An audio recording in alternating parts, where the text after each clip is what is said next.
अस्सलाम वालेकुम। Next exercise जो है हमारे पास है एक्सरसाइज 1.2। इस एक्सरसाइज को हमने सॉल्व करना है और ये शॉर्ट क्वेश्चन के लिए है, लॉन्ग क्वेश्चन नहीं है। शॉर्ट क्वेश्चन है, एमसीक्यूज़ के लिए हैं। और ये एक्सरसाइज आपसे तभी होगी अगर आपने प्रीवियस वीडियोस देखी हुई हैं। जो इससे प्रीवियस 2 वीडियोस हैं उसमें डेफिनेशंस को हमने डिस्कस किया है और डेफिनेशन जब आपको आती होंगी फिर ये एक्सरसाइज सॉल्व हो जाएगी। Mean question number 1, question number 2 और क्वेश्चन नंबर 3 डेफिनेशन से ही है। अगर आपने डेफिनेशन रिवाइज की हुई हैं तो फिर ये क्वेश्चन सॉल्व हो जाएंगे ऑटोमेटिकली। क्वेश्चन नंबर अब 1 है यहाँ पे कि यहाँ पे मिक्सिंग करके उन्होंने मैट्रिक्स दिए हुए हैं।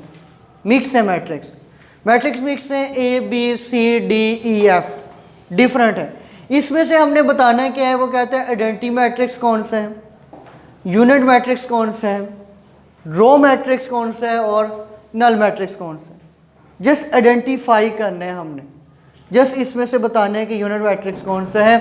तो उसके लिए अगर इन वैल्यूज़ को देखते हैं, अब ए जो है ये सारी वैल्यूज़ इसकी क्या हैं, 0 और 0 हैं। ए की सारी वैल्यू 0 0 है। तो ऐसे मैट्रिक्स को हम नल मैट्रिक्स कहेंगे। A matrix is said to be null matrix और zero matrix if all the entries are 0।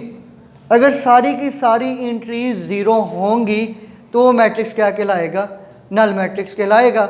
अब इसकी सारी की सारी एंट्रीज क्या हैं, 0 हैं, तो ये कौन सा होगा, नल मैट्रिक्स होगा। ओके, अब नेक्स्ट वाला है बी वाला पॉइंट देख लें। अब बी वाला पॉइंट जो है वो है 2 3 4। जो हॉरिजेंटल वैल्यूज होती हैं वो रोज होती हैं, वर्टिकल होते हैं कॉलम होते हैं। ये हॉरिजेंटल है तो ये एक ही रो है इसकी, तो ये जो होगा ये रो 1 है, एक ही रो है। ऐसा कॉलम जिसकी एक ही रो हो उसे हम रो मैट्रिक्स कहेंगे। A matrix is said to be row matrix if it has only 1 row. अगर किसी मैट्रिक्स की जस्ट एक ही रो है उसे हमने रो मैट्रिक्स कहना है। तो ये वाला मैट्रिक्स जो है, ये वाला मैट्रिक्स क्या कहलाएगा, रो मैट्रिक्स कहलाएगा। और ये मैट्रिक्स है, इसमें जस्ट एक ही कॉलम है, रो तो नहीं है ना, एक ही कॉलम है। रोज हैं लेकिन जस्ट कॉलम देखें एक ही कॉलम है, तो इसको हम कहेंगे ये क्या है, कॉलम मैट्रिक्स होगा। ऐसा मैट्रिक्स जिसका एक ही कॉलम हो उसे हम कॉलम मैट्रिक्स कहते हैं। A matrix is said to be column matrix if it has only 1 column। अगर एक कॉलम आता है तो वो कॉलम मैट्रिक्स हो जाएगा। फर्दर वाला पॉइंट देखते हैं डी। अब इसमें 1 0 0 1 और ये वाला पॉइंट जो है ये होता है डायगोनल्स में। ये जो है ये है डायगोनल मैट्रिक्स। अब इस डायगोनल को हमने देखने हैं, अगर डायगोनल में एक जैसी वैल्यूज़ हैं और वो 1 1 है, एक जैसी वैल्यूज़ हैं और वो 1 1, डायगोनल के अलावा बाकी सारी वैल्यूज़ क्या हैं, 0 हैं। ऐसा मैट्रिक्स जिसमें डायगोनल में 1 1 हो, बाकी सारी वैल्यूज़ 0 हो, उसे हम यूनिट मैट्रिक्स कहते हैं। स्केलर भी कह सकते हैं, आइडेंटिटी मैट्रिक्स भी उसे हम कह सकते हैं, जिसमें 1 1 है बाकी सारे 0 हैं। मीन डायगोनल में 1 1 बाकी वैल्यू 0, तो उसे हम आइडेंटिटी मैट्रिक्स भी कह सकते हैं। ठीक है। और अगर वैल्यूज़ फर्दर आ जाती हैं, सारी की सारी वैल्यूज़ क्या हैं, 0 हैं, तो ऐसे मैट्रिक्स को हम क्या कहेंगे, नल मैट्रिक्स। सारी वैल्यू 0 हैं, जैसे ये भी 0 थी, तो ये कौन सा हो गया, नल मैट्रिक्स। एक ही कॉलम है तो ये कौन सा होगा, कॉलम मैट्रिक्स होगा। ये क्वेश्चन नंबर 1 था जो कंप्लीट हो गया। क्वेश्चन नंबर 2 है square, rectangular, row, column, identity and null matrix कहते हैं। आइडेंटिफाई करें इसमें से, मिक्सिंग करके मैट्रिक्स दिए हुए हैं, जस्ट बताना है इसमें स्क्वायर कौन सा है, नल वाला कौन सा है, आइडेंटिटी मैट्रिक्स कौन सा है, रेक्टेंगुलर और डायगोनल कौन सा है। अब क्वेश्चन जो है 1 पॉइंट जो है, अब इसमें नंबर ऑफ रोज देखें, रोज कितनी है, रो 1 और इसकी रो 2। कॉलम चेक करें, कॉलम 1 और ये वाला कॉलम 2, ये कॉलम 3। ऐसा मैट्रिक्स जिसमें नंबर ऑफ रोज और नंबर ऑफ कॉलम्स इक्वल नहीं होते, number of rows number of columns equal नहीं होते, ऐसे मैट्रिक्स को हम कहेंगे rectangular matrix. A matrix is said to be rectangular if number of rows is not equal to number of columns. अगर number of rows और number of column equal नहीं है तो इट मीन्स वो रेक्टेंगुलर मैट्रिक्स है। तो ये clear हो गया कि ये वाला कौन सा मैट्रिक्स है, रेक्टेंगुलर मैट्रिक्स है। फर्दर वाला देख लें, एक ही रो कॉलम है तो ये वाला कौन सा होगा, कॉलम मैट्रिक्स हो जाएगा। इस मैट्रिक्स को देख लें, ये 1 0 0 1, ये वाला कौन सा मैट्रिक्स होगा, आइडेंटिटी मैट्रिक्स। यहाँ पे 1 0 0 1, डायगोनल में 1 1 है तो ये क्या होगा, आइडेंटिटी मैट्रिक्स होगा। फर्दर है यहाँ पे 3 10 -1, एक ही रो है तो ये कौन सा हो जाएगा, रो मैट्रिक्स। ऐसा मैट्रिक्स जिसकी एक ही रो हो वो कौन सा होगा, रो मैट्रिक्स। अब ये सारी वैल्यूज़ क्या हैं, 0 हैं तो ये कौन सा होगा, नल मैट्रिक्स। सारी की सारी आइडेंटिटी 0 हो तो वो नल मैट्रिक्स हो जाएगा। और ये वाली वैल्यू जो है यहाँ पे 6 -4 3 -2 है, ये वाली वैल्यूज़ हैं, ठीक है।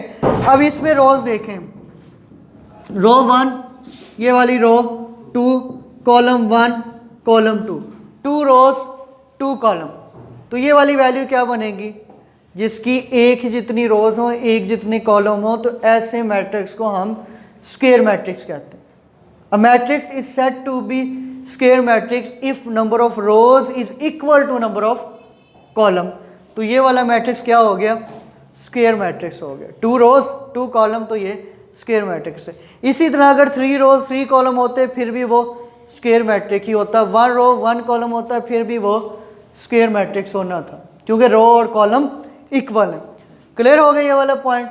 नेक्स्ट है क्वेश्चन नंबर 3, इसमें भी यही काम करना है, इसमें भी यही बताना है आइडेंटिटी कौन सा है, डायगोनल कौन सा है, स्केलर कौन सा है, यूनिट मैट्रिक्स कौन से वाला है। 4 0 0 4, अब डायगोनल में यहाँ पे 4 4 है, अगर डायगोनल में 1 1 होता वो तो आइडेंटिटी बन जाता। डायगोनल में 1 नहीं है, कोई और वैल्यूज है, 2 हो जाए 3 हो जाए 4 हो जाए k हो जाए, यहाँ पे क्या है 4 और 4, ये 4 4 सेम है।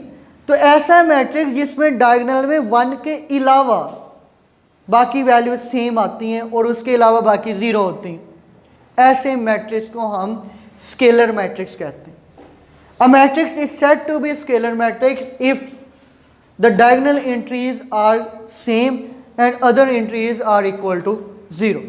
डायगोनल एंट्रीज सेम हो लेकिन 1 ना हो, 1 के अलावा 2 2 हो, 3 3 हो, k हो, l हो, m हो, p हो, एक जैसी वैल्यूज डायगोनल में हो, 2 1 नहीं हो, 1 होगा तो वो आइडेंटिटी बन जाएगा, 1 नहीं हो तो वो स्केलर हो। क्लियर है। अब नेक्स्ट पॉइंट मीन ये वाला मैट्रिक्स कौन सा हो गया, ये वाला स्केलर हो गया, सिंपल ये वाला स्केलर मैट्रिक्स। फर्दर है डी, अब इसमें डायगोनल में 3 है, बाकी सारी वैल्यूज क्या हैं 0 0 0 एंड 0। अब ये वाला मैट्रिक्स कौन सा मैट्रिक्स होगा, a matrix is said to be diagonal matrix if at least any one entry of its diagonal is non zero. Diagonal की ये डेफिनेशन है कि डायगोनल में, डायगोनल यही है ना, ये वाली साइड डायगोनल, डायगोनल में कम से कम एक वैल्यू नॉन ज़ीरो है, उसके अलावा बाकी सारी वैल्यूज़ क्या हो, ज़ीरो। एक वैल्यू कम से कम, ज़्यादा भी हो सकती हैं, कम से कम एक वैल्यू जो है वो नॉन ज़ीरो है सिर्फ डायगोनल में, बाकी सारी क्या हैं, ज़ीरो हैं। तो ये वाला मैट्रिक्स क्या कहलाएगा, डायगोनल मैट्रिक्स कहलाएगा। अगर ये वैल्यू फॉर एग्जांपल इस तरह से होती 2 0 0 3, क्या ये फिर डायगोनल मैट्रिक्स होता, फिर ये डायगोनल मैट्रिक्स होता, क्यों, नो कैसे। डायगोनल की डेफिनेशन क्या है, a matrix is said to be diagonal matrix if at least any one of its diagonal entries is non zero. कम से कम का है उसने डायगोनल की एक नॉन जीरो, ज़्यादा भी तो नॉन ज़ीरो हो सकती हैं ना, ज़्यादा भी नॉन ज़ीरो होंगी फिर भी वो डायगोनल ही होगा। डायगोनल चेक करना है, डायगोनल में ये दोनों नॉन ज़ीरो हैं, डायगोनल में एक नॉन ज़ीरो है। अगर एक और मैट्रिक्स कर देते हैं फॉर एग्जांपल 2 0 0 0 3 0 0 0 1, डायगोनल में चेक करना है, डायगोनल में नॉन ज़ीरो है, बाकी क्या है, 0 है, तो ये भी डायगोनल मैट्रिक्स ही है। कम से कम एक हो नॉन ज़ीरो, 2 भी हो सकती हैं, 3 भी हो सकते हैं, ठीक है। डायगोनल के अलावा बाकी सारी 0 होनी चाहिए। इसी तरह बी चेक कर लें, 2 0 0 1, अब ये डायगोनल में नॉन ज़ीरो है, बाकी सारे 0 हैं, तो ये भी कौन सा होगा, डायगोनल मैट्रिक्स। इसमें देख लें 5 में से 3 के बाकी कितने होंगे, 2, तो ये वाली वैल्यू हो जाएगी 2 0 0 1 + 1 2। अब ये डायगोनल तो है, इसके अलावा भी कोई वैल्यू बनती है, डायगोनल तो है और क्या है, सेम है, दोनों सेम होंगे तो वो कौन सा होगा, स्केलर मैट्रिक्स। 2 2 है तो ये वाला स्केलर मैट्रिक्स है। इसी तरह सी है 1 0 0 1, अब 2 नहीं है, 2 होता है, 3 होता है, 4 होता है एक जैसा, तो वो स्केलर आता है, लेकिन 1 है 0 0 1, तो ये कौन सा होगा, आइडेंटिटी, या हम इसे यूनिट मैट्रिक्स भी कह सकते हैं। क्लियर है। अब फर्दर है जी क्वेश्चन नंबर 4, फाइंड नेगेटिव। इसमें नेगेटिव मैट्रिक्स फाइंड आउट करने, नेगेटिव कोई मुश्किल नहीं है, सिंपल से है। सिंपल कैसे है कि जस्ट आपने साइन चेंज करना है, अगर प्लस है तो उसको माइनस कर देना है, माइनस होगा तो उसको प्लस कर देना, इतना चेंज है।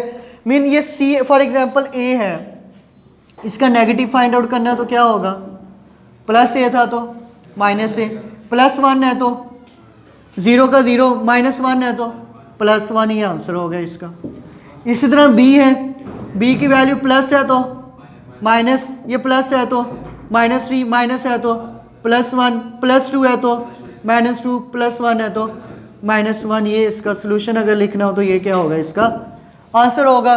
ये था क्वेश्चन नंबर 4 जो हमने सोल्व किया। रिमेनिंग पॉइंट्स आपने ट्राई करने हैं, वो होमवर्क है।